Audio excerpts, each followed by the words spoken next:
Hello guys! Hello para to sa lahat ng mga Capricorn. Alright, Capricorn, welcome dito sa aking channel. Pasensya na kung ako ay medyo paos. Okay? Please connect your intuition sa baraha na lalabas dito. And Capricorn, follow your intuition, follow your instinct. Okay. First card natin is transformation. Same with the Virgo and Taurus. Okay. Capricorn. Oh, 3 cards. Okay. Meron kang 3 cards dito, Capricorn. First card mo dito is transformation. May posibleng magbabago sa buhay mo, Capricorn. And there's a deep healing talaga. Yun nga, same with Taurus. Possible na mayroong mga ancestral patterns na magbabago. May mga matatapos na relasyon or kailangan na relationship. Okay. Soul family. Sinasabi ng barahan na Capricorn, if you are struggling, if you are having a problem, may problema ka, na kailangan mo ng tulong, emotional help, financial help, or kung ano man na tulong ang kailangan mo, you need to ask help, especially sa family mo. Sisterhood of the Rose, Beauty and Devotion, Priestess, Mystic Teacher. Sinasabi ng baraha sa'yo dito na posible, Capricorn, na makatagpo ka ng isang kaibigan o isang tao na tutulungan ka para ma-resolve yung mga issues na yan sa buhay mo. Kaya nga, 'di ba, sabi ko, kailangan mo ng tulong, humingi ka ng tulong. Huwag mong sarilinin kung ano yung mga problema mo na yan or kung ano man yan yung mga dapat solusyonin sa buhay mo.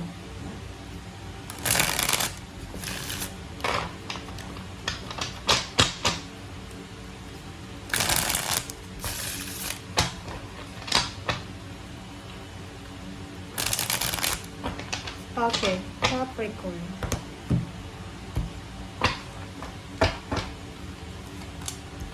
Okay, 2 of Cups, 5 Swords. OMG.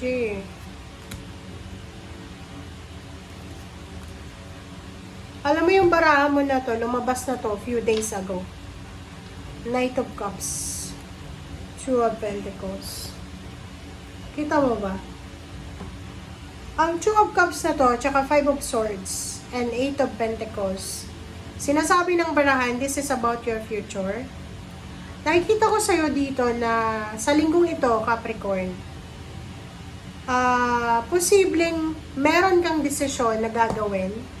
Isa yun sa transformation na mangyayari sa buhay mo is yung relationship. Intimate, boyfriend, girlfriend, asawa, live-in partner. Between job, between work, and relationship, may kailangan kang i-give up sa dalawang yan. Or marirealize mo na kailangan ko munang tumigil sa trabaho para asikasuhin yung pamilya ko. Or kailangan ko munang i-pause ang relationship na to because I need to focus on my job. Nakikita ko sa'yo dito na matagal mo na siyang pinag-iisipan. Maybe 8 months, 5 months ago, 2 years ago. Pero hindi ka nakakagawa ng desisyon because maybe kulang ka sa information or parang kailangan mo pa ng tamang panahon. Sinasabi ng baraha sa'yo dito na sa ngayon, medyo twisted yung buhay mo. Medyo nahihirapan kang i-manage yung relationship, i-manage yung trabaho, and especially kung unemployed ka, siguro ang gagawin mo ngayon is, yun, magpo-focus ka muna sa trabaho kaysa sa relationship. Sinasabi ng baraha sa'yo na ngayon hindi ka masaya, but in the near future, posibleng magkakaroon ka ng rason para magiging sobra kang masaya.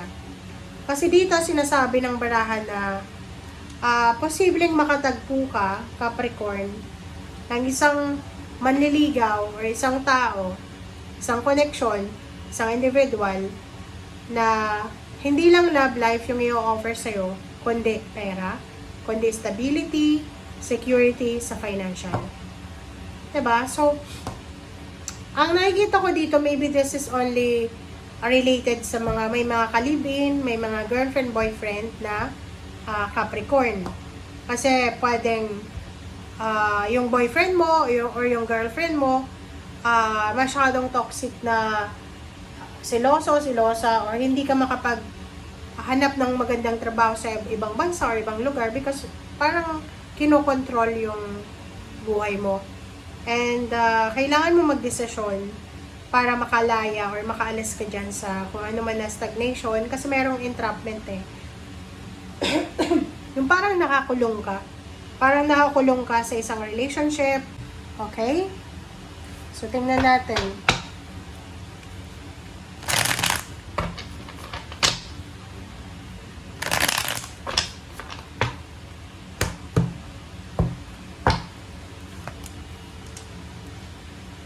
Okay.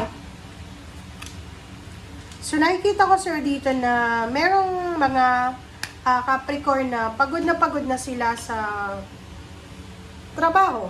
Maybe pagod ka na sa trabaho. Maybe pagod ka ng i-manage yung iyong family, yung love life. Or maybe breadwinner ka. Or ikaw yung inaasahan ng pamilya mo. Parang ikaw yung foundation, parang ganon. Ikaw yung gumagawa or inaayos mo yung pamilya mo, your relationship mo. Yung parang ang tagal niyo na sanang hiwalay, pero because of you, matagal na kayo ngayon na nagsasama. Kita ko sa'yo dito na pagod ka na. Pagod ka ng makipagrelasyon, pagod ka ng makipag-deal sa iyong pamilya. And nakikita ko sa'yo dito na parang gusto mong bumalik sa dati. Gusto mong balikan yung mga panahon na bata ka pa, masaya ka pa, yung mga panahon na free ka pa. Nakikita ko sir dito na you are super eager na mahanap yung financial stability. Yung parang sinasabi ng barahan na yung pinaka-ultimate dream mo talaga is yung magkaroon ng parang komportableng buhay pinansyal. Lahat naman ata ng tao, ganun yung pangarap sa buhay, di ba? Kasi sobrang nakakapagod talaga magtrabaho. So, sinasabi ng baraso dito na sa linggong ito, pag-isipan mong mabuti, mag-isip ka ng mabuti kung ano ba talaga ang plano mo sa buhay mo. Pag-isipan mong mabuti, or isipin mong mabuti kung ano yung mga pwede mong magawa or pwede mong gawin para matupad mo yung mga pangarap mo talaga sa buhay. Kasi kung halimbawa na decided ka talaga na gawin kung ano yung dapat gawin, mangyayari kung anong gusto mo. And nakikita ko naman sa'yo na sobrang workaholic ka. Kaya nga dito sa relationship, diba, parang matagal na sanang break yung magkarelasyon na yan because sa pagiging dedicated mo, pagiging hardworking mo, may mga gusot sa relationship pero inaayos mo siya. Parang ganun. Okay. Tingnan natin kung anong advice sa'yo ng tarot. Okay. Sinasabi ng baraha sa'yo na ang advice sa'yo sa linggong ito na kung hindi ka sigurado, kung medyo naguguluhan ka sa mga bagay-bagay sa buhay, you need to think carefully. Parang isipin mong mabuti, pwede mong i-pause, pwede mo nang hindi tuloy, no muna, pause, postpone muna. Okay? I-hang. Kita ko sa'yo dito na isa sa mga possible na weakness mo is relationship. Kung halimbawa na takot kang magpakasal muna, or takot kang makipaghiwalay, or takot ka na mag-isa, huwag ka munang gagawa ng desisyon. Hindi ko alam, yung reading mo sa linggong ito is all about relationship, all about money, about future. So, dito sinasabi na, di ba?